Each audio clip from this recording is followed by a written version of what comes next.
Hey everyone, Nick from Nick's Crossing here. Happy New Year to everyone out in the world. Sorry guys, it updated right before I hit go live. Of course, right? Is that awesome? I know it's been a while since it's been live on the channel, but I wanted to do a quick live because it is New Year's Day.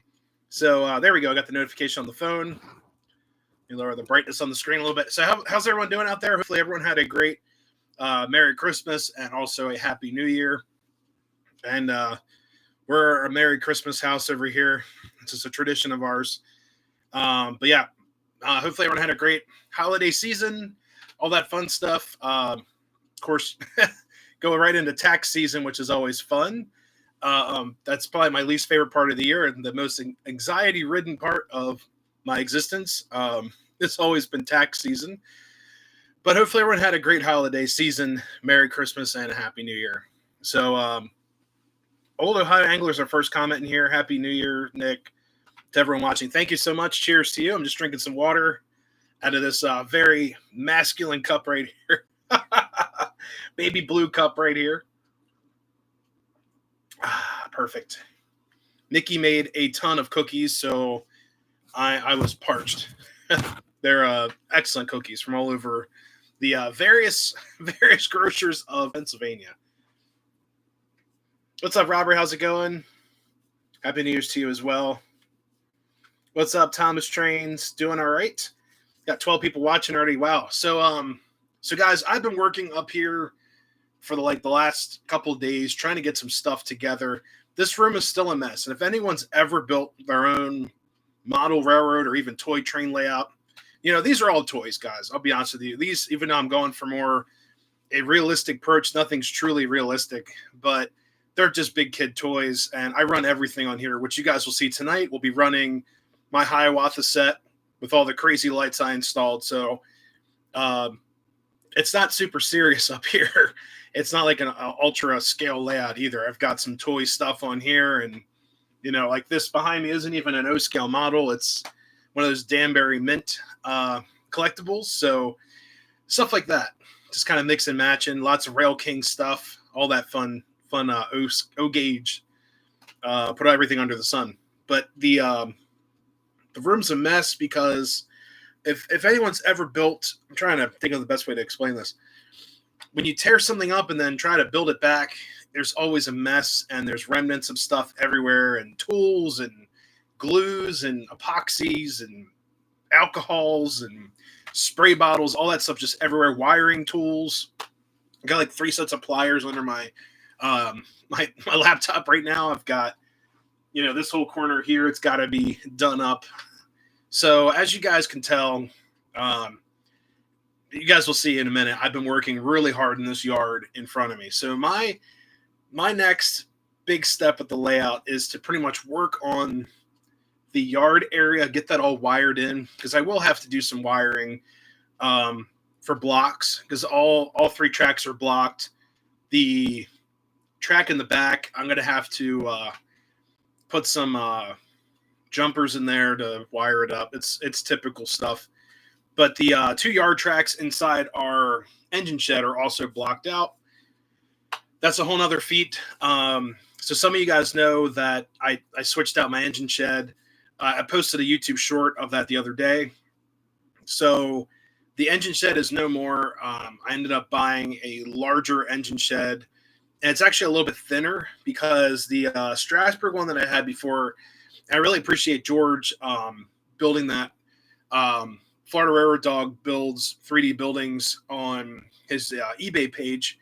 So I ended up buying his engine shed, and it just did not work out for this layout. And I found this one at another shop. So it's no hard feelings. I really did like the building. It's just this one took up less space, and it was a little bit longer, which is fine. I just had to shorten the switch by like 4 or 5 inches and then extend the 2 tracks in the shop. And that's it. But the width was just really wide for my layout. And I actually had the EM1, I believe, running towards it or away from it. It would take out like the side of it. And I was just like, oh, God. All right, let's go. So I was at a shop randomly and just found this engine shop. And I picked it up. I wired it up. It's looking great. It also has removable roof hatches, so I can take the roof off to look inside and move stuff around or just put it on display. So I think I'm going to do that. Pretty much leave the roof on one side of it off. We'll have to see. I got some more comments in here, guys. I'm sorry, I'm lagging. Yeah, happy New Year to you as well, Robert. Really do appreciate that. What's up, DT Shortline? Happy New Year to you as well. What's up, Chris Lambert? Happy New Year's. Thomas Trains. I got the Lionel NYC Mohawk and Pacemaker boxcar tanker. Oh, sweet. And 1955 Lionel Lines window caboose. Those are fun. Is that the red one that says radio equipped? That's one of my favorites Lionel ever made. If it's a bay window, I'm assuming it's red. Has the radio equipped stickers on the side. Got the set for Christmas. That's a nice Christmas gift. Yeah, did you guys get trains for Christmas? Let me know in the comments. I'd love to hear about it. Pedro, what's up? Bought a brand new MTH Premier PS3 Challenger and a bunch of other Premier engines. Atlas. Oh, that's sweet. That's awesome. That's the original Lionel NYC water level freight set. Okay, that's a nice set. I don't collect a lot of post-war stuff anymore, but I do appreciate post-war. I've got my 2 or 3 runners. I actually, you guys may think this sounds weird, but I actually like pre-war tin plate more than I do post-war stuff. And it sounds kind of like just absolutely crazy because post-war stuff is a lot of fun, but I just like the old school colors and all that. And just the way stuff runs, and I can take it apart. Pre-war stuff comes apart with like 2 or 3 screws, depending on what it is, of course. The the biggest fixer-upper I've ever had was a post-war steam engine trying to get it back together correctly, and I think it was a 2025 or 2026. It was just a mess. I was just like, holy crap. Can't get the thing back together. And I think I still have that engine. But yeah, that was a mess. New channel icon. Yeah, I changed up a little bit, guys, just for I don't know. My in-laws bought me the sign, which is totally like washed out right now, right here. I know there's a better way to get up on there. But yeah, so they bought me that really nice sign. Oops, the camera just there we go. So I made that the channel logo. I just took a picture of it. It looks a lot better. Right now it's like totally washed out. I wonder if I turn off the lights up here. What's up, Docman?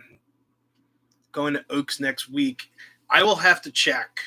I'm really broke this month because just other expenses, and I've got a couple trips planned. But I could probably swing by just to hang out too. Oh, it's still washed out, but look how bright it is. It lights up this whole room. And I can do any color I want. So, God, where are the remotes? Where are they? Is it this one? There we go. So I can pretty much do any color I want. I can do blue, orange. And it's just the camera, guys. So the webcam's washing it out. It might look better on your guys' side of things, but my monitor, this thing looks horrible on screen. But when I film normal videos with my my Sony, it's going to look a lot better.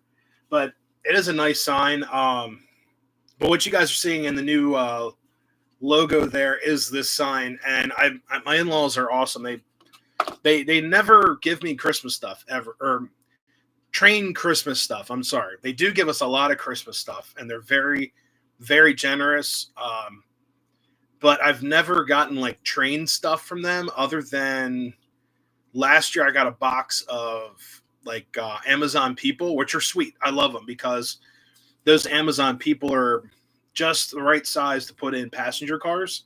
You might have to cut some, this sounds horrible, you might have to cut feet off or the legs off of some of them to fit in some of these like Rail King cars and stuff.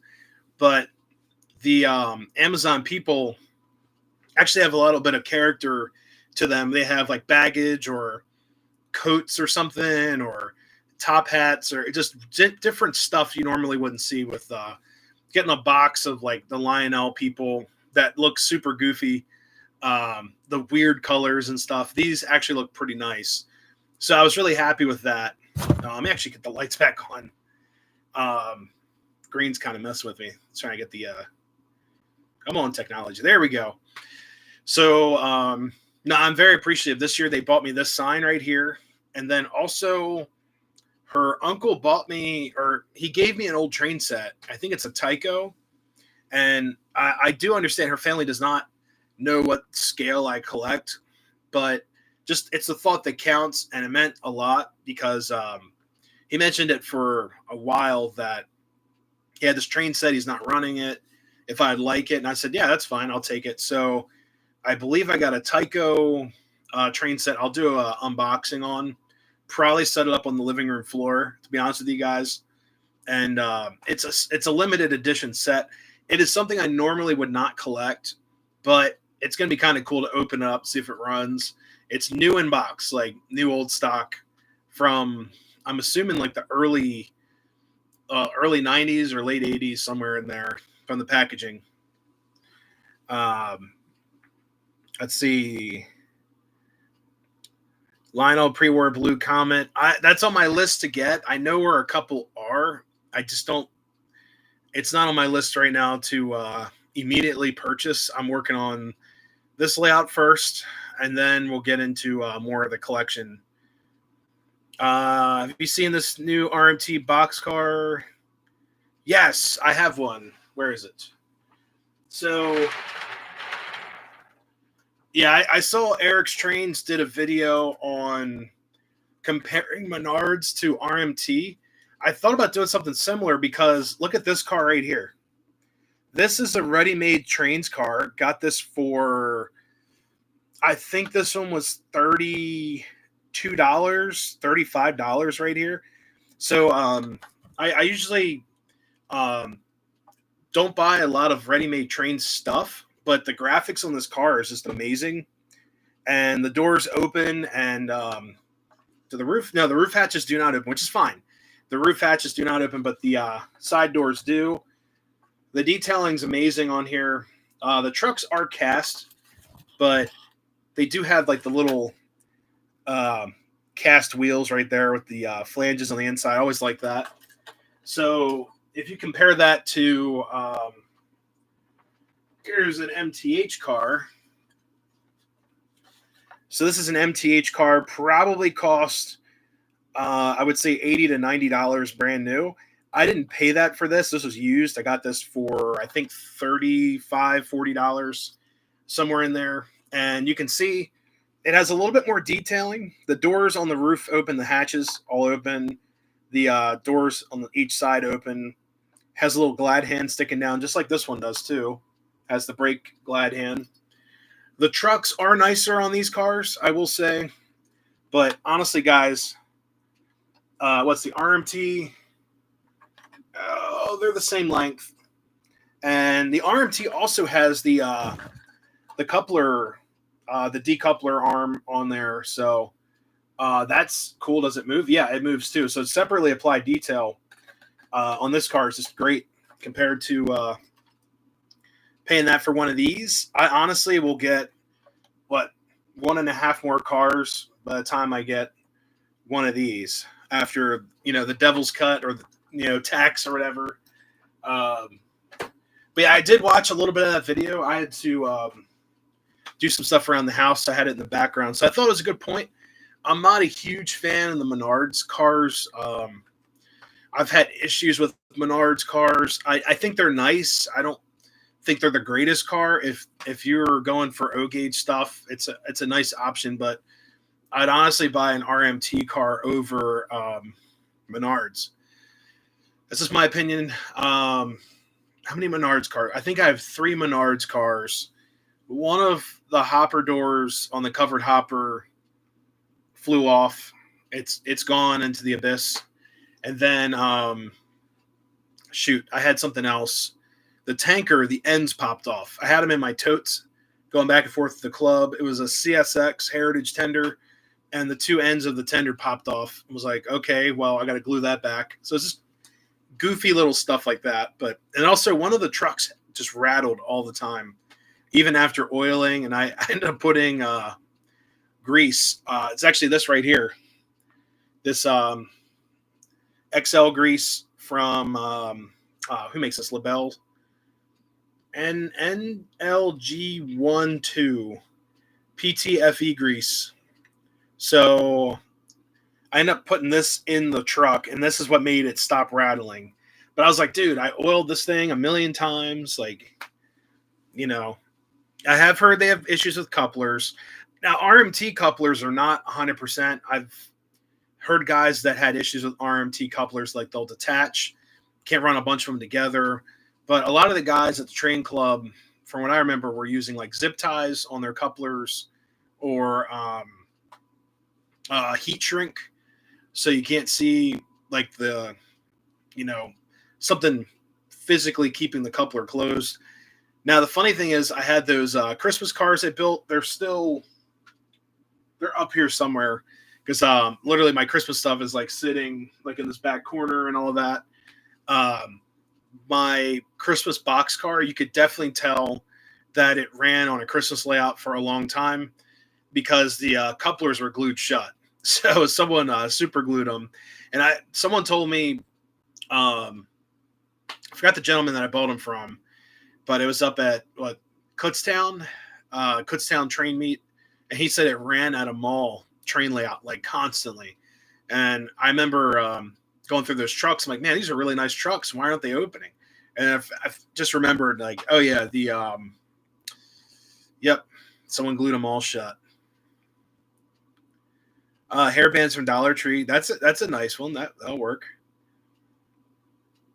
Rubber bands on them. Oof. What's up, K&R Custom? How's it going? I have a dozen RMT ore cars in ARR. Very nice. Happy New Year's to you as well. Yeah, $30 a car. So RMT used to be, I think, $25. They're going up in price. I think they're going to go up to $35. Is their retail? Someone told me why. I think, well, it's obviously everything in the world is expensive, but or is going up in price as of recent. But someone told me that had to do with their production, and they just couldn't make, what they're putting into them, which is fine. $35 car, I'll take that over. Like I said, like this car, $35. The car behind it, probably $80. Like my this one here, the Borden's milk car. I love this car. It's beautiful. Lots of separately applied details. Some details have broken off just from traveling. I like the brake wheel up top.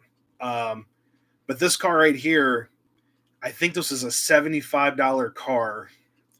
Yeah, it's beautiful, but $35 versus $75. I'll take the $75 car. What's up, Dale Hudson? Howdy, folks. Haven't had any issues so far other than the doors sliding open. Isn't a Menards only issue. No, that's like I think every O-gauge boxcar has a gremlin on the on the boxcar doors. Oh man. Line up a passenger car trucks under the line, all bay window caboose. Wow. All right. Oh, I make sure we're railed here. There we go. Come on. There we go. Perfect. They had to return trucks for one of the ore cars. First run was way out of gauge. That happens. It happens to everyone. But the thing is too, it's like it's not a super expensive car, so you're not paying like Lionel or MTH prices for a car that doesn't work. But if they ate the bill on it just to return it, I mean that's awesome. They had to return. Let's see, RMT, extra costs, lost money. Yeah, unfortunately, and like I said, everything in the world went up in price due to everything in the world. Yeah, we'll have to see. And I'm nervous to see these new catalog prices coming out. What Lionel catalog? Someone told me it's in a couple weeks or something. I'm afraid to see what the prices are going to be. And I know we've talked about that on the channel before. It's like, I get it. There's the inflation argument. Like, the trains have always been expensive, but just comes down to give me a product that's going to work. So, yep. There's a couple things I wanted to mention too. I know the new Hiawathas did come out. I didn't order one. I had some stuff happen, as you guys know, with the cats and stuff. So I did not buy the new Hiawatha. But honestly, if I didn't get married this year, or I didn't go on vacation, or I didn't have stuff happen with our animals at home, there would be a new Hiawatha sitting here. But they're really nice sets, and I know some of the guys that bought them. They said there's zero issues with them. They sound and look great. So that is exciting that Lionel got something right as of right now. And the paint's, according to everyone that has them so far, they said the paint is okay. So that's exciting to hear. But I am very impressed with the Hiawathas. They look absolutely amazing. And the beaver tail at the end, they fixed it. I think my buddy Sean had the older school Hiawatha set. It was like a globe in the back, kind of like the beaver tail on the pre-war.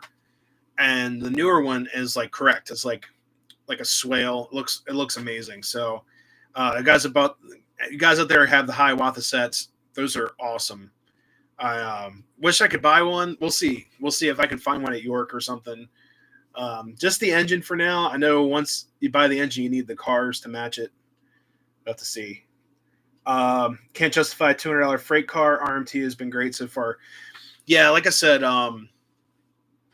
the prices of the Lionel stuff is just out of this world. And I get it. Things have gone up. But give me something that's going to work. Give me something I'm not afraid of to buy. Like TMCC, I've never had problems with TMCC other than what's K-Line Cruise. I've had two K-Line Cruise boards go up, and that's it out of all my TMCC stuff. But Legacy, I've had some issues with smoke units not working right. I've had issues with the IR tethers not being perfect right out of the box. What else? I also had issues with, it's just mostly the smoke units and some electrical bugs that happen here and there. But my TMCC stuff, guys, has been awesome.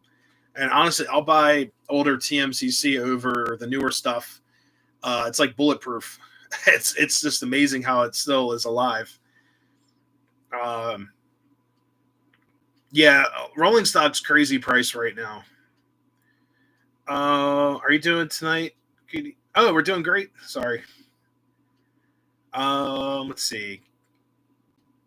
Can RMT make steam locomotives and diesel? So RMT made those little baby conventional diesels. They look like a shrunken RS3 type of locomotive, like or Jeep. I think they made like RS units, and they made like GP9s or GP7s are just shrunken to be like half the size of a freight car. They're just really goofy engines. I remember they were everywhere years ago. The beeps. That's actually crazy. So this guy years ago, he had this layout in his basement, and he basically turned it into a game of basically don't hit other trains, or you have to run away from certain trains. And it was like an open house, and we're sitting at this layout, and he did like this whole like theming and everything. It was like a game show. It felt like we're on a game show. And the guy had those RMT diesels that he rigged to be like bump and go trolleys almost. So every time it would hit another train, it would hit another one and go back and forth. And all the switches on his layout were old school Lionel manual switches. It was just so much fun.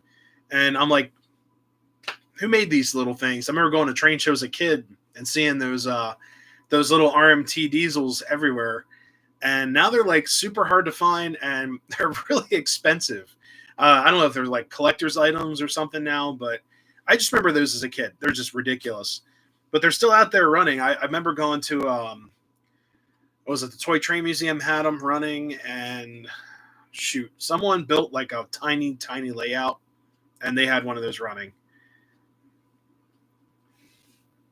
Kusan, never heard of them before.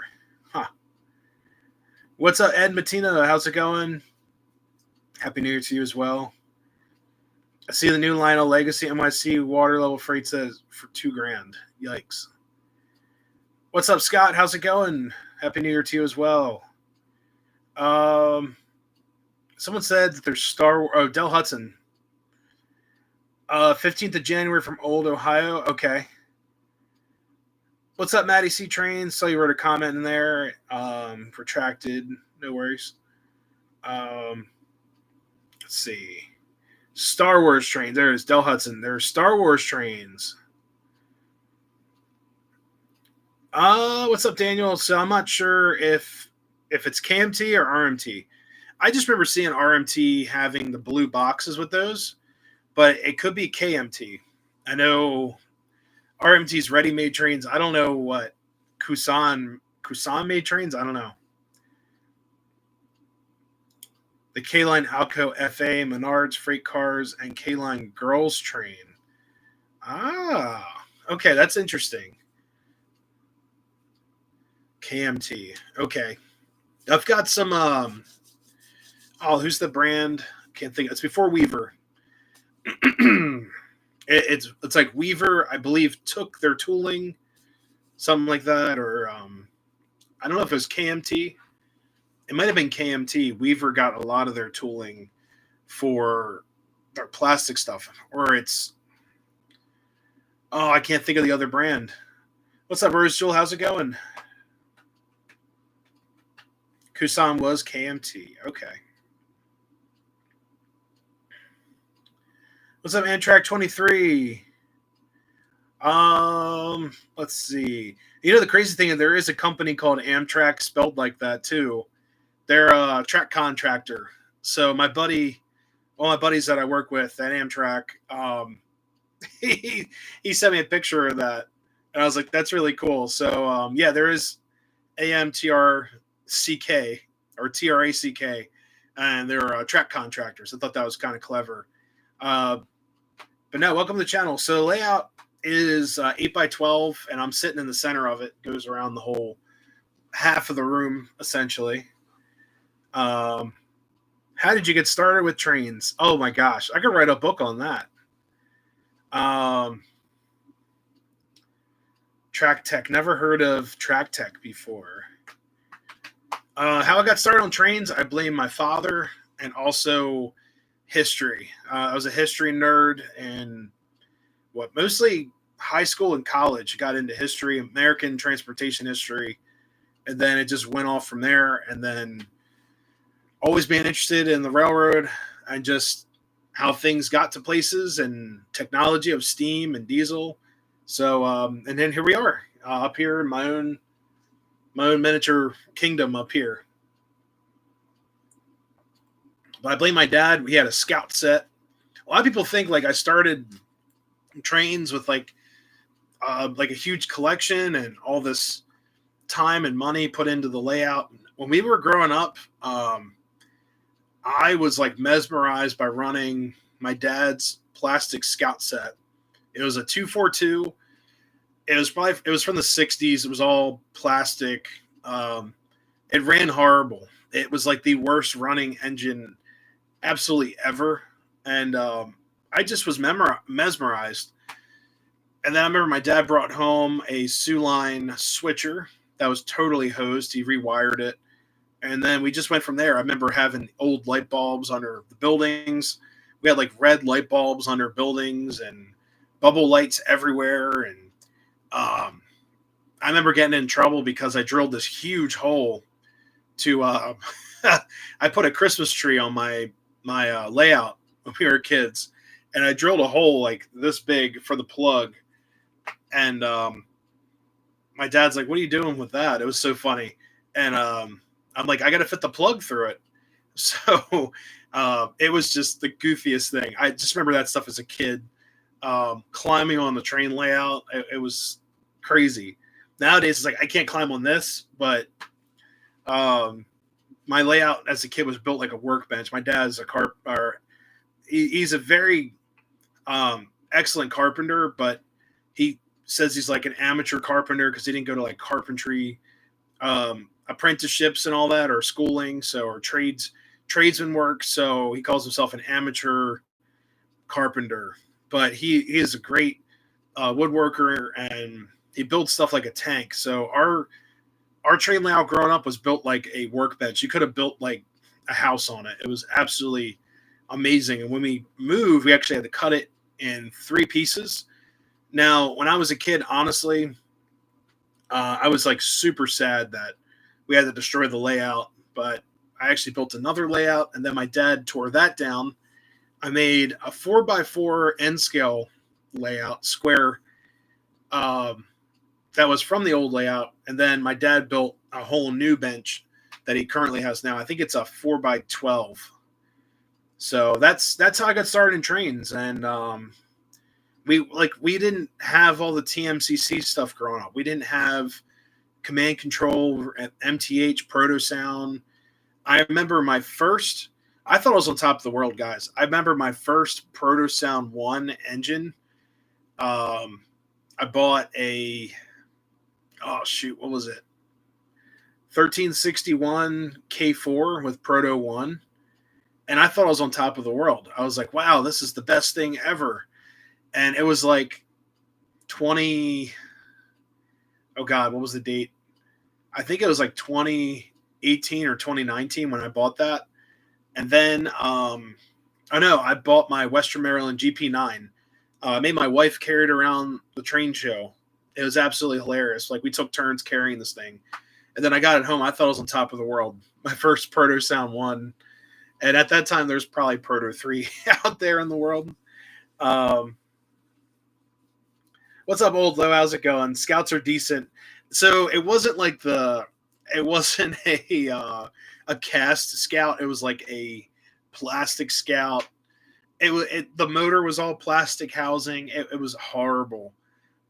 There's no way to service the motor. It had like a little wick to put oil on. That was all you got. But that's what I grew up with, guys. I didn't have a lot. I remember my dad had a Rail Sounds tender, which is up here somewhere in this mess.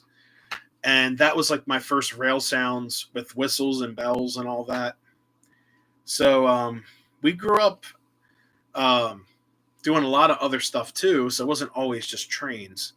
But I will say, growing up, it was a very small collection. And I bought a Santa Fe FT set. My dad got that for me for Christmas. And then I still have the FT set. I love it. And then I've got my GG1 with 3 cars. That was a Christmas birthday gift. Super expensive. I remember that day I got my first GG1. I was like ecstatic. So a U-25B. I've got a U-boat up here. I think I have I don't know if it's a U-25. I know I do have a U-boat. I have a Erie Lackawanna U-boat that's TMCC. Works pretty nice. N scale is really cool. Most are rivet counters.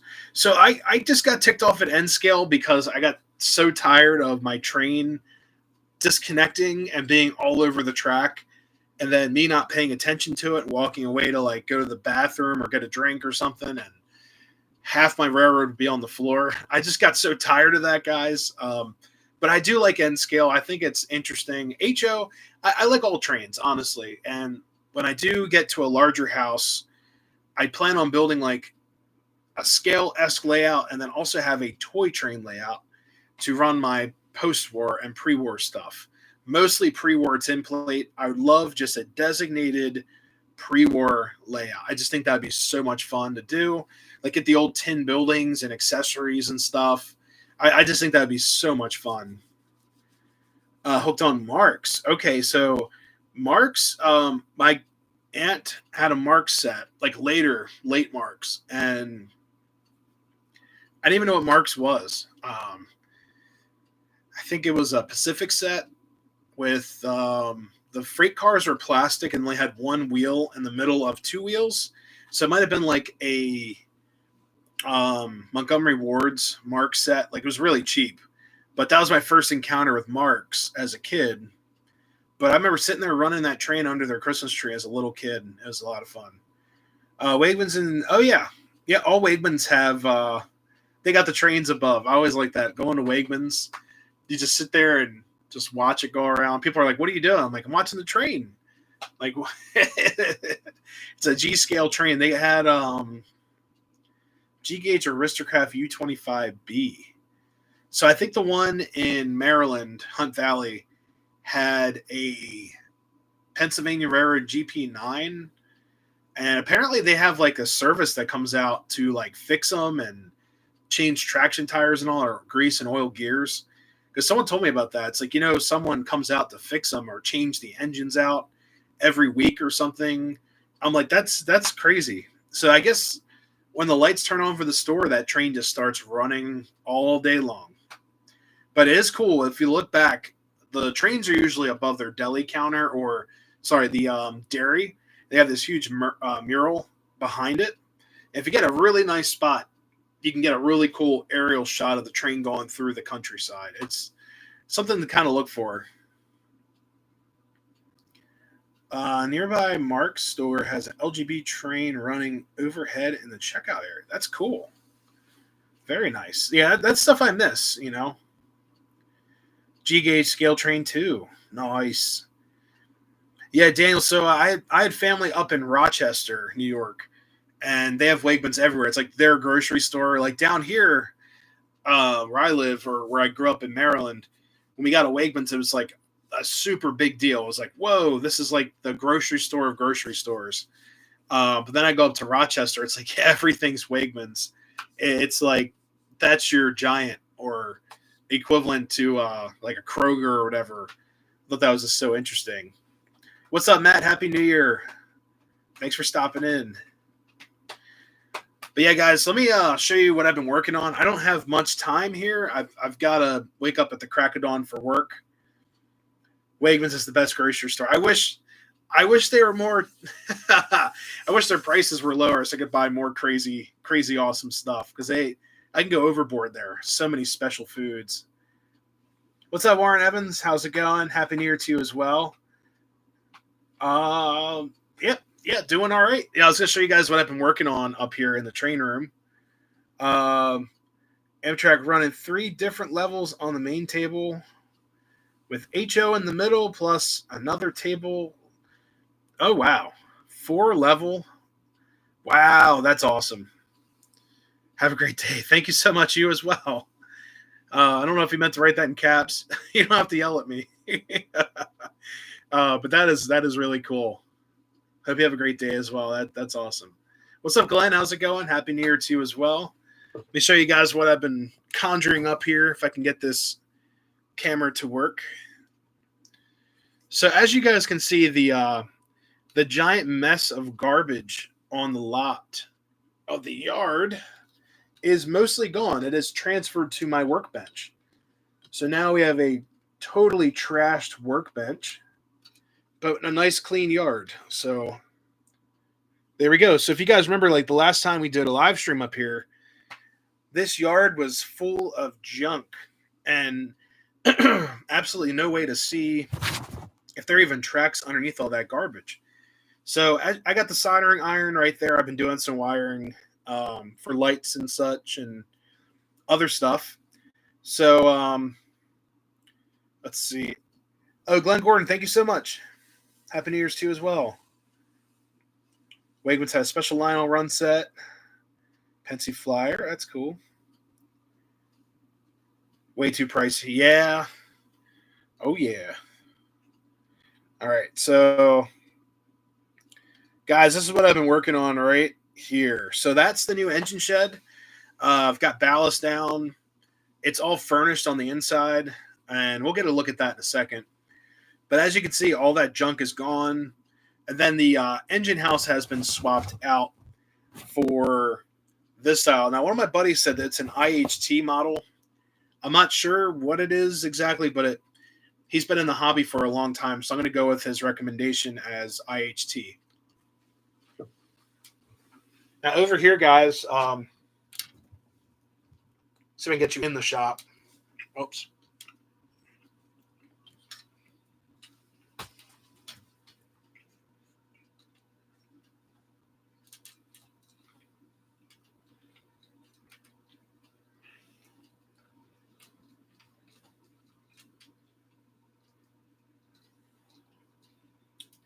All right, let's see if I can get you guys in here. It's going to be hard to see because I'm like right up on it. But I will have a layout update on the on this progress, guys. So really quick, lift the camera up here. So you can see I put some basically just platforms in there to work. And then if we go further up, got people in there and stuff. Got a guy welding in the back.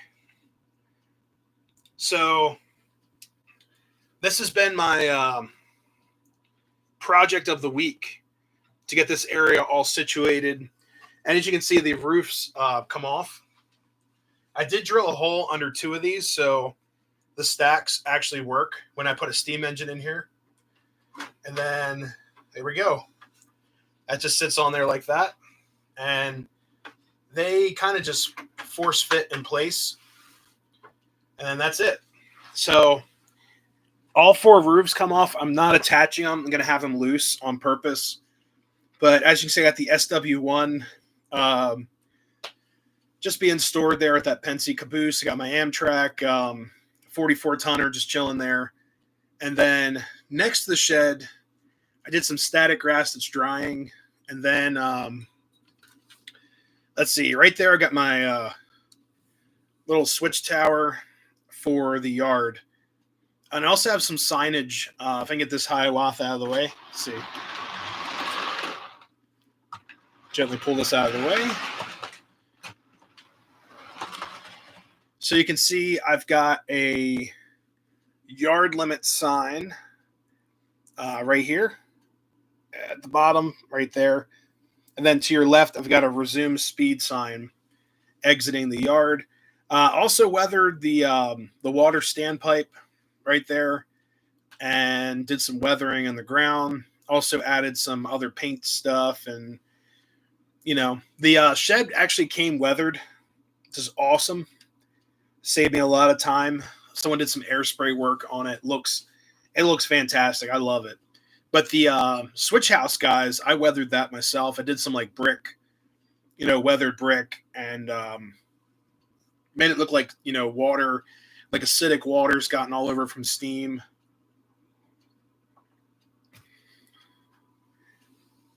Let's see. So yeah, I do plan on working on this side very soon, where like my F units are, and then where that Mikado steam engine is at. I also have to clear off my desk, which is all part of the process. So, and also behind me on the floor, there's this stuff absolutely everywhere. So my goal is for the most part to get all of this cleaned up and then work on more shelving for underneath my layout to store passenger cars, mostly passenger sets, and a couple other things to make it look a little bit more, you know, less chaotic up here, I guess. But it's all in good time. So the next thing, like I said, I would like to work in this yard, try to get everything ballasted and everything, make it look right, weathered, whatever it needs. And then after that, I have to wire the yard. We're going to be building a small control stand to activate each track and then make sure everything's grounded properly for DCS. So yeah, it's a lot of work, but once it's done, it's going to be awesome. And then on the layout, I'll just show you guys really quick. The block for like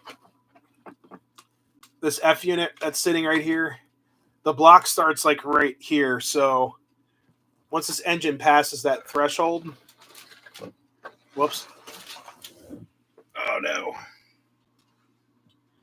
There's something that shorted out, of course. So yeah, I got wires and junk everywhere. So basically, let's see. Let's give it more power.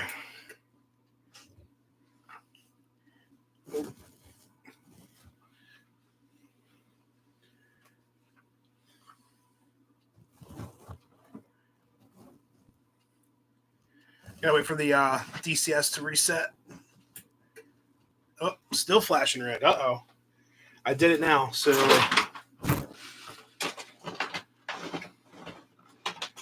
Something is not happy all of a sudden.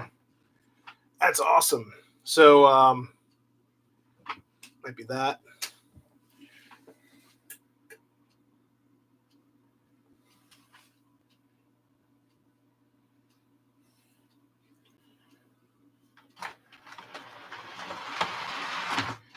Oops.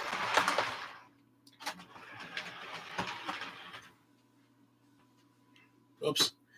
Still not happy. There's something shorted. Oh, no.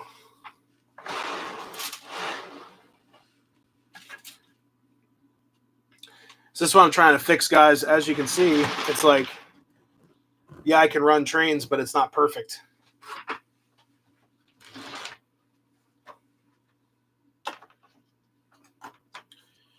Might actually be that diesel.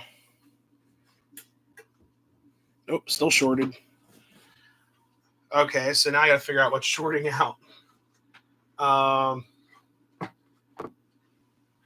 Sweet.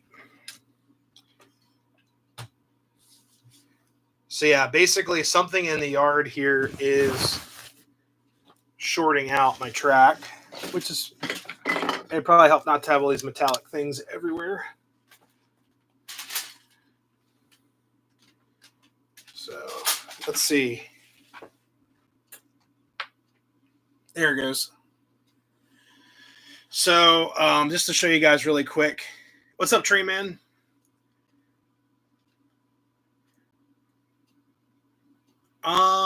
The railroad size is 8x12, but it's in like 2.5 foot sections here.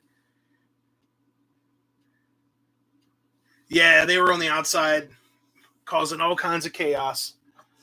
So just really quick, just to show you guys.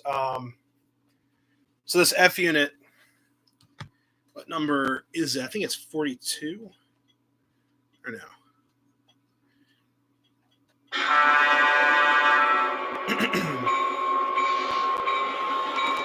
So just to show you guys really quick.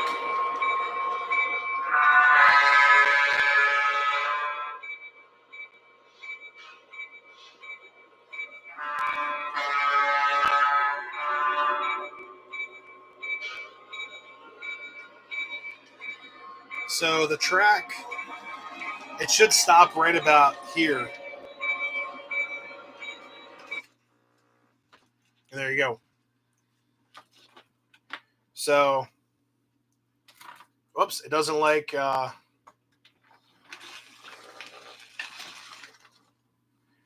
so whatever's, so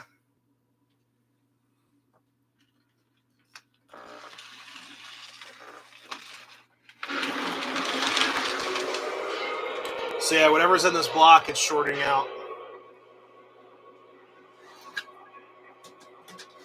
There we go.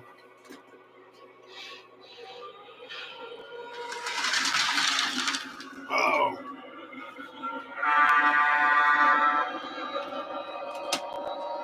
There we go. Sorry, the B unit was not on the track. So basically, this is a dead track. So what I need to do is insulate the center pin, which I've done with an insulator. So once this crosses that threshold, whoops. Oh. There we go.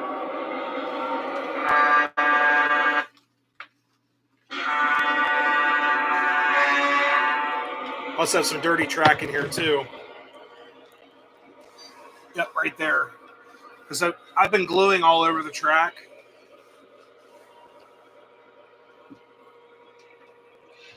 So basically, I'll be able to store engines in these tracks without having to worry about,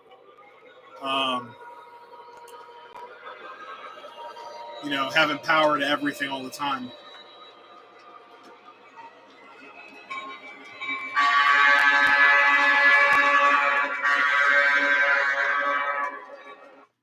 So just as an example, guys, of what the yard can do. So I have to wire in switches for that. And then I can store, I think up to, I think it's like 3 or 4 full-size diesels in this bay right here. The next one's about two diesels there, and then the last bay is more of a transfer. So the last track, trains are going to be able to come down this track, go all the way to our end track, and then go in reverse or forward back to the engine shed, just to add some animation and also some switching on the layout. I have thought about putting in an automatic switch on this further switch, because I can't really access it without having to reach over everything, which I really didn't think about when I built the layout. That happens all the time. So this switch here I can get to very easily. It's actually just right here. And these Gargrave switches, I just ballasted this in today, so it's not very happy as a switch, but there we go. And then this other switch here next to our switch house is extremely accessible. It's just right here. So that's it. But I do like hand thrown switches. I think it's a lot of fun. And they're also pretty cool to install. But yeah, I also cleaned up that right there, guys. So you guys haven't seen this right of way of track before either. Another thing I have to do, I will be doing a video on this. I'll be adding a signal right here. So where is the insulator? So my insulator, I believe, is right here on this outer track. So there will be a PRR style position light right here. And the signal should be like right there. I'm going to put a little bit before it so engines can come out of the curve without attacking anything and breaking it. So let's see. I will be doing a video on how I wire my signals, just to show you guys. It's just a couple basic parts, nothing too scary. You will need a power board and also a a 5-volt relay, something like that. It's a lot of fun. So it's actually not too bad. And honestly, it's pretty easy to wire up. It's not bad at all. Yes, 072 curbs. We're using Gargraves. They're pretty sweet pieces of track. I'm very impressed with the whole Gargrave system. It's been a treat. And haven't had any massive derails other than some like pre-war stuff. That's about it. And that's mostly on switches. So nothing too crazy. Running on 031. Yeah, I would say the best, the most versatile like radius ever is probably 72, but it does take a lot of space, I will say. All right, let's see.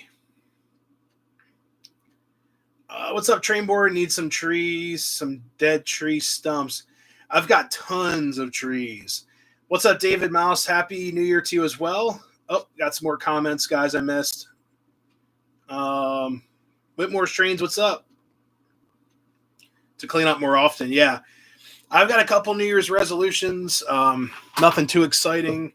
One of it's concentrating on my health. I want to get lose weight, be a little bit thinner. Definitely work on myself. It's extremely important to me. And then also getting stuff done around the house and all that when I'm off of work, for sure. So I'm kicking this off as like a whole reset. And also just getting stuff done up here, not, dragging my feet, just get it over with, get rid of stuff. I might be selling some stuff in the collection to make space for things that I actually run and want. So that type of stuff's important to me as well. But anyways, guys, let's run this Hiawatha. So we bring her around. Let's see. Oops. Connect to our engine here. All right.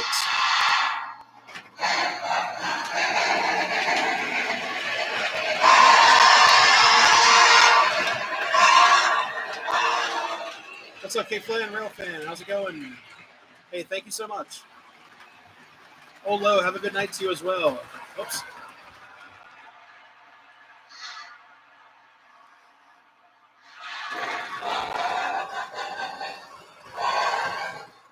There we go.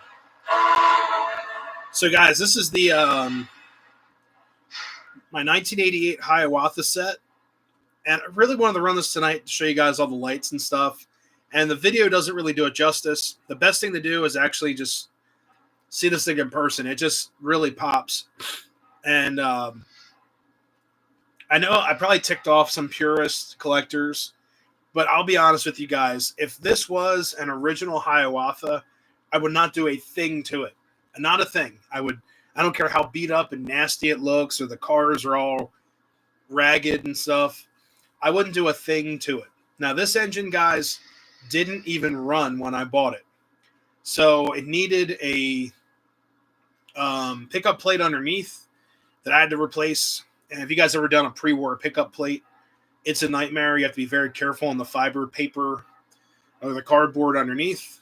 And then I had to do a whole rewire, and the E unit would jump. I had to lock it in place, but then the solenoid would still jump on switches. And then the lights in the cars were super dim. I just did not like it as is. So that is why I upgraded this thing. I love it. The colors are crazy. I can do any color that I want. So right now it's in like an auto sampler mode, but we can do different auto modes. All kinds of different modes. It's like blinking mode, and there's a strobe light in there too. Let's see.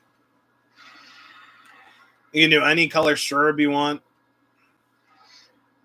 This stuff I didn't really cover in the video, but the guy who sold it to me he's a viewer of the channel, and he warned me. He's like, dude, this thing has an attitude and some gremlins in it. Have fun. Sold it to me for a crazy awesome price, and I was so thankful. It's like, dude, I finally got a Hiawatha. And the thing is, I can slow. Oh, let's slow the speed down. So now it's going to go between each color. Hopefully fade between them. Oh, it turns off. That's kind of cool. Oh, yeah, my dad, yeah, he did. He's an electrical engineer by trade, so went to school for many years on studying all that stuff, and him and I were up late nights working on stuff, trust me. I remember there was one night we're working on a pre-war 1688. My dad was rewiring it and everything. We were up to like 2-3 o'clock in the morning. And I don't understand. I don't know how he stayed awake that long, but man, that was crazy. So yes, I got the inspiration from my dad to fix stuff for sure. And he's also, super knowledgeable about electronics. It's just a lot of fun to talk about that stuff, pick his brain about how to fix things or how to do certain repairs or modifications. But some of this goofy stuff I just come up with, basically if I'm thinking about stuff if I have some downtime, brainstorming constantly.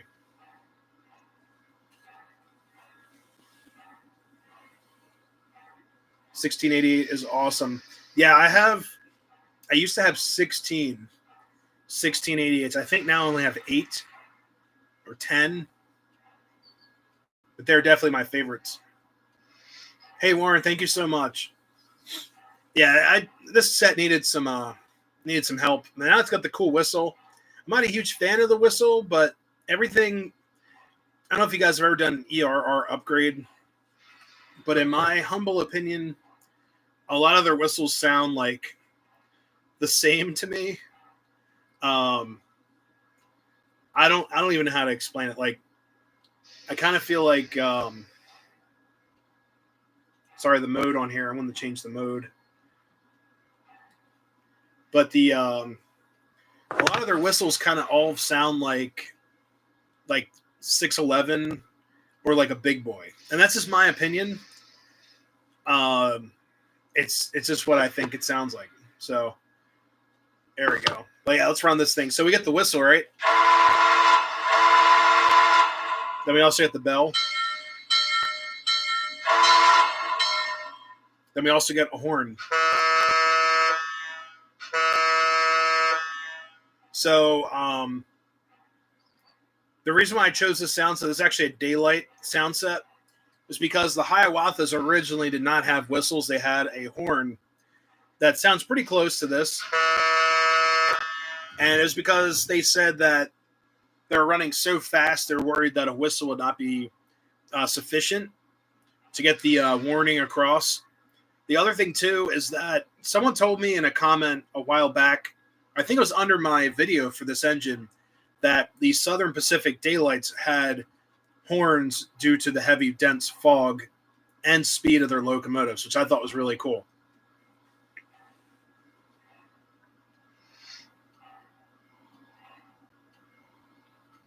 Lionel severely limits the sounds. Yeah, that really, Old Ohio, that really upsets me because these sounds aren't bad. I really, like,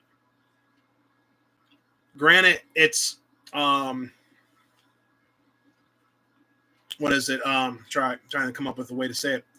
So I enjoy the fact that ERR made an AC commander, which is awesome because then we can put stuff in our AC locomotives that, you know, we need command control, or I have a switcher engine I'd love to put an AC commander in, but to be honest with you, they don't make them anymore. So it is kind of sad that they don't do that. But the sounds on here aren't bad, but I really wish they would outsource those sounds and abilities because honestly, I'd buy more of them. I love their diesel sounds. Their diesels are great. But like you just said, it's like they limit their sound capacity. And I actually now I bought or I didn't buy it. I downloaded a program. It's open source, so you can download it for free. And it's on a gentleman's website that created this program to edit MTH sound files. It's like ACDM or whatever. And one of my buddies through I think I met him at the train club about 3 or 4 years ago now. He mentioned it to me, and I was like, that's so cool. So now I can edit my own MTH sound files. So if I don't like a chuff or I don't like whistles or bells or the crew talk, I can swap it out. So I thought that was a lot of fun. What's up, Cop 448? Love train layouts. Yeah, me too. They bring joy to my life, honestly. So yeah, it's been a lot of fun working with these trains.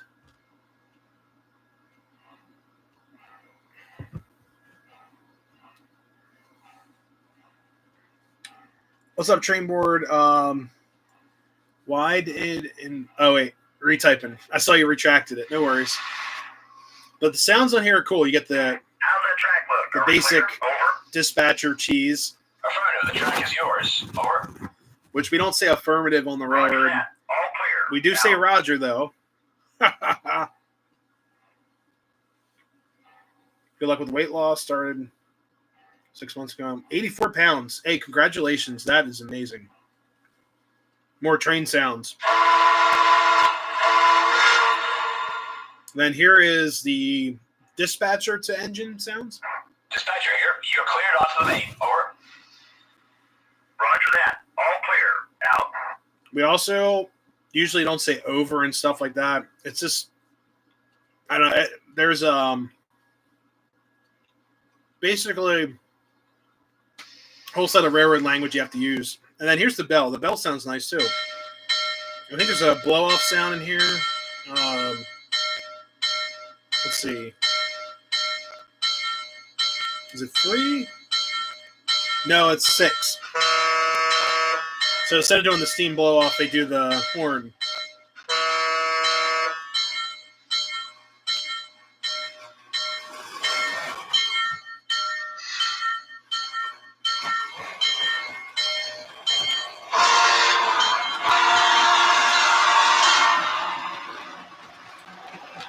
And then the chuff switch always gets knocked out of the way, so now we don't have chuff, but it's all right.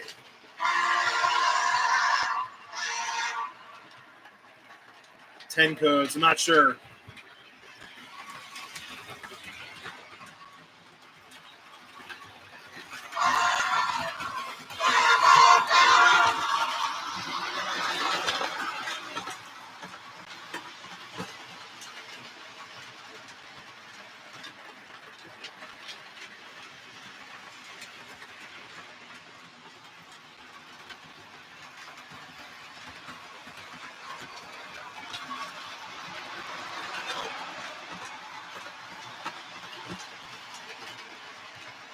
So one thing about ERR, guys, if you turn the volume off, it still plays like the engine sounds in the background, but the whistle and bell are at like full volume. So I always thought that was very interesting.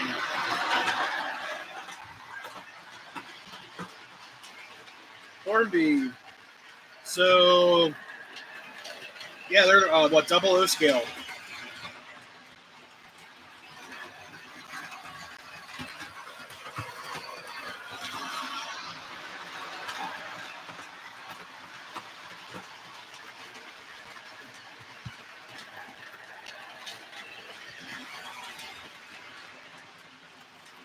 Yeah, we can change any lights we want. So we can do like blue.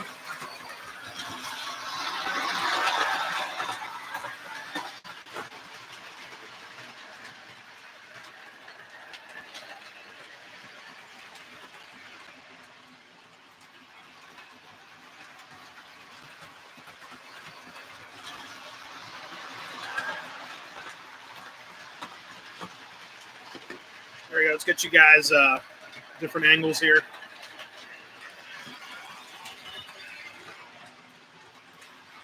I'll be honest with you guys, I can't wait to get a steam engine with like smoke and all that going through the yard. Oh, it's going to be so cool.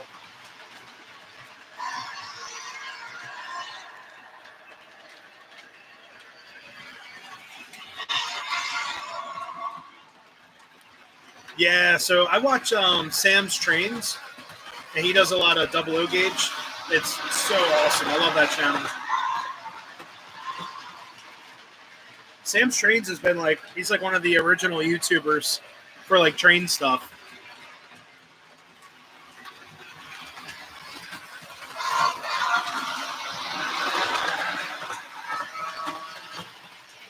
What's up, Brian Rock? Thank you so much for stopping in.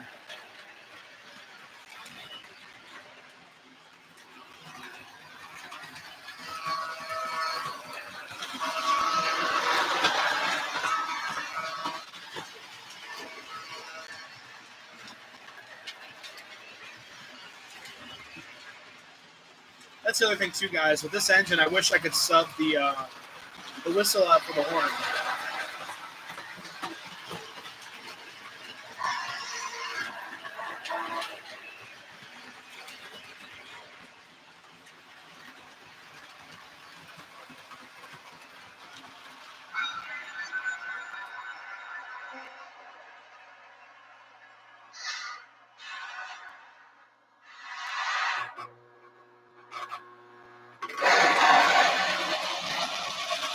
So the chuffing on this engine is like totally like washed out by the AC motor of this thing. It is a lot of fun.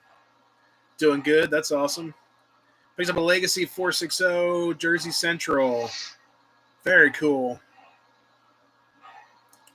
I'm a YouTuber. Oh, very cool. Yeah, Sam's Trains reviews a lot of 00 and O gauge stuff. Or what's the other? I forgot the other gauge.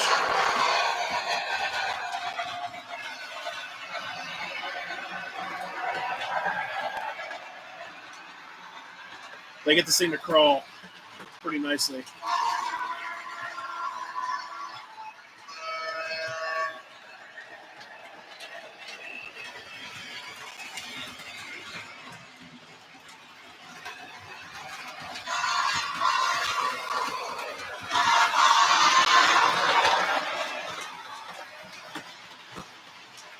Yes. Yeah, Trayman.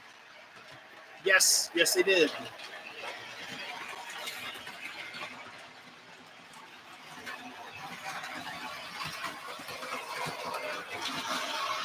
Let's get you guys over to the station really quick.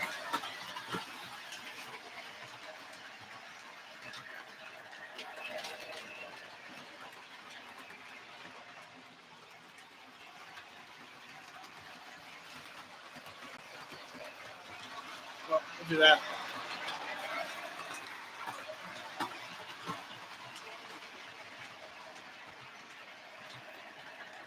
There you go, guys.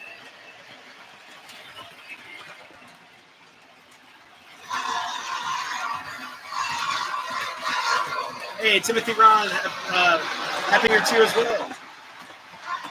What's up, Heath? What's up, buddy?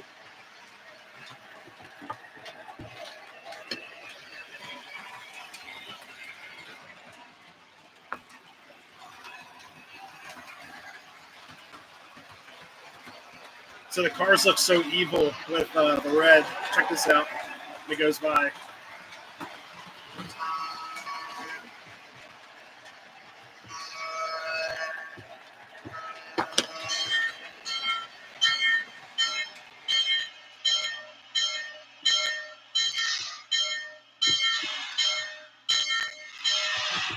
Got to pick up some customers there. Sorry, not customers, passengers. I got work on my mind. You guys think it's weird that railroads now, like if you ever ride like the DC Metro, it's like, please leave room for customers. I'm like, you mean passengers? It's just, I thought it was just so robotic sounding. Last time I rode the DC Metro, I was like, please leave room for customers. Like, what about, it's like, what about just passengers? Like, I don't know. Oh yeah, the custom sign. So yeah, my in-laws bought me that for Christmas, and it has the same LEDs. I actually put LEDs in there, so it can do like any LED style that you would like or color. Let's see, do like a pink or orange. The orange looks cool. It looks like Lionel, so I thought that was kind of cool. But I like the green. I don't know. It's just green always stuck out to me. All right, I think we got enough passengers on here. How's that track look? Are we clear? Over. Affirmative. The track is yours. Over. All right. Roger that. All clear. Out.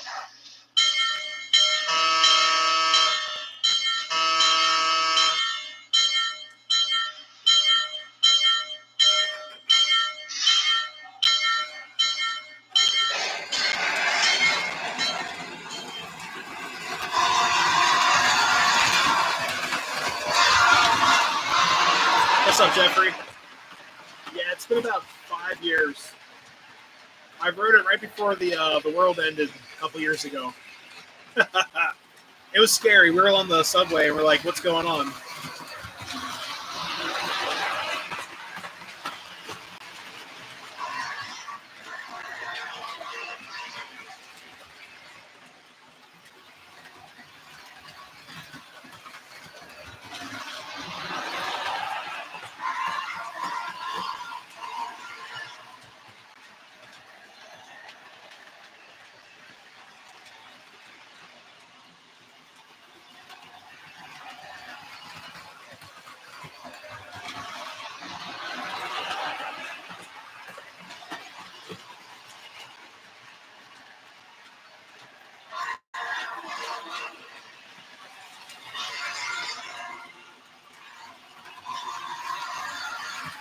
Install LED light strips. Yeah, so the cool thing is with these LEDs, you can actually make them look like traditional yellow or white LEDs. So there we go. It's just normal yellow. Or I can do white. The white's a little abrasive. Yeah, the white's really abrasive. Hey, thank you so much. But now, if I go with the yellow light, instead of this white right there, let's see. It's a nice incandescent look. You can also do like Lionel orange.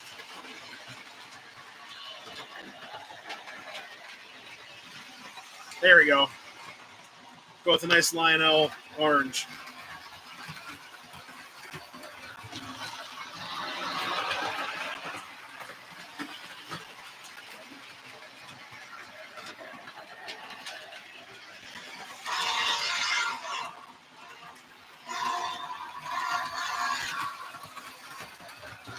There we go.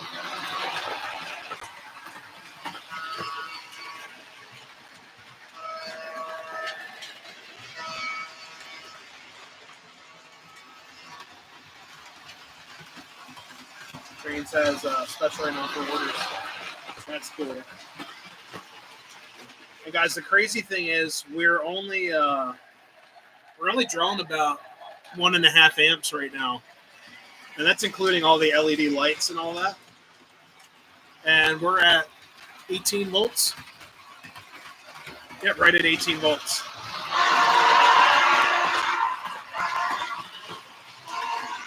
We need more people like you. Thank you so much. Yeah, sunset in the backdrop. That's cool. I think in orange is the train park. Well, they could put orange lights in their cars.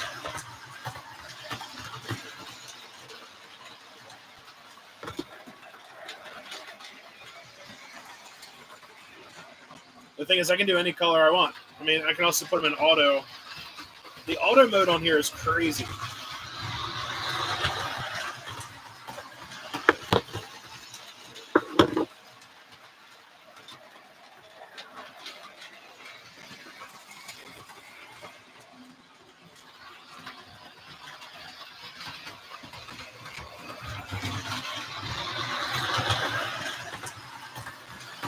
I have not been on the Polar Express. Was it 1225 up in Iowa?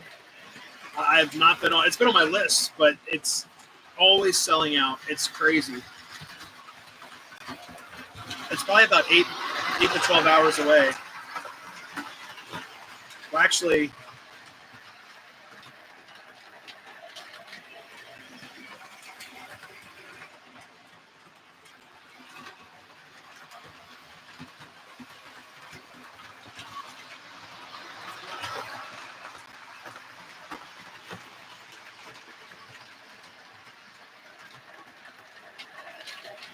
yeah, it's probably longer than that. What's up, Rabs Trains? How's it going? Happy New Year to you as well.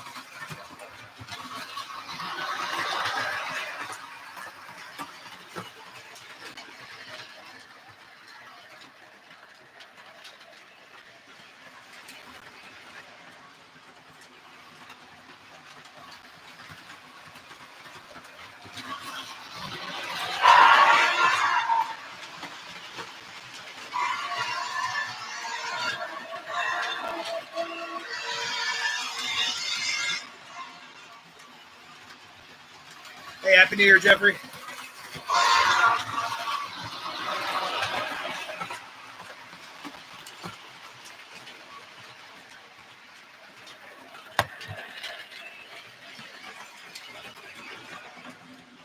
Now, my only complaint, police station, I used to have one. I had a, was it Plasticville?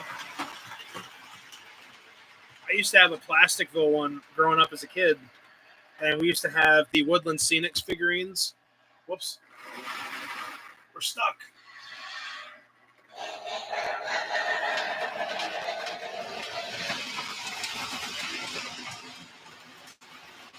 Yeah, I used to have a Plasticville one.